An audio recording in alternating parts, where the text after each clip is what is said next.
আজ অমাবস্যায় মাকে কিসের ভোগ দিলাম সেটাই শেয়ার করবো, চলুন। তো নমস্কার, সবাই কেমন আছেন? আশা করি সবাই খুব ভালো আছেন, আমিও খুব ভালো আছি। তো চলুন প্রতিদিনের মতো আজকের ব্লগটা এখন থেকে শুরু করি।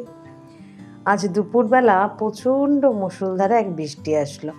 সকাল থেকে আকাশটা একটু চকসা একটু মেঘলা এরকমভাবেই ছিল। তাও ভালো, জামা কাপড়গুলো তো শুকাচ্ছিল, কিন্তু হঠাৎ করে দুপুরবেলা একদম অন্ধকার করে আসলো আর বৃষ্টিও শুরু হয়ে গেল। তো বৃষ্টি হচ্ছে, আমি এখন আজকে খাবার বানাবো।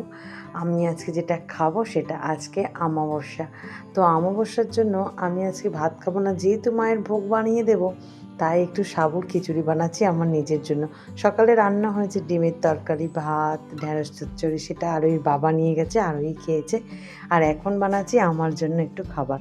আসলে একটু সাবুর খিচুড়ি এই কারণেই বানাচ্ছি, যেহেতু আমি এখন ভাত খাই না যেসব ব্রতর দিনগুলোতে, আমার না সেদিনকে দেখেছি ব্রেস্ট মিল্ক অনেকটা কমে যায় আর বাবুকে ফিট করাতে খুবই অসুবিধা হয়। আর সেই কারণেই আমি দেখছি সাবুর খিচুড়ি বা সাবু খেলে অনেকটা ভাতের কাজ করে। ভাত তো একটা রসালো জিনিস, আর সাবুটাও ঠিক তেমনই। আর শরীরও ভালো থাকে সারাদিন শুকনো রুটি মুড়ি খাওয়ার থেকে। আর সেই কারণেই এই সাবুর খিচুড়িটা খুব চটজলদি এটা বানানো হয়ে যায়।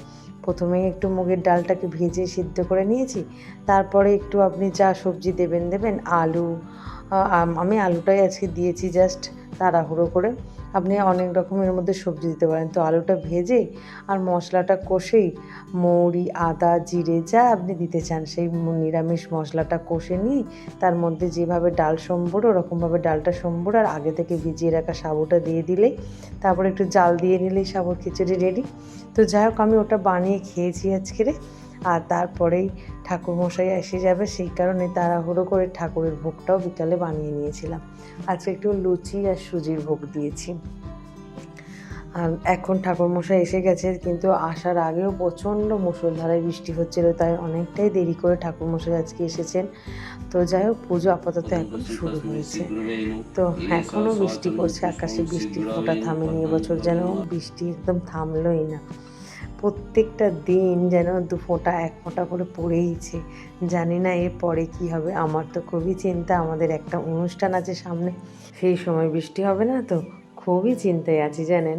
তো যাই হোক, কী করা যাবে, বৃষ্টিকে তো আর আমি আটকে রাখতে পারবো না, কিন্তু সব মানুষের আগমনের জন্য আমি অপেক্ষা করব। তো যাই হোক, চলুন ঠাকুরমশাই এদিকে আরতি করা শুরু করবে এবারে।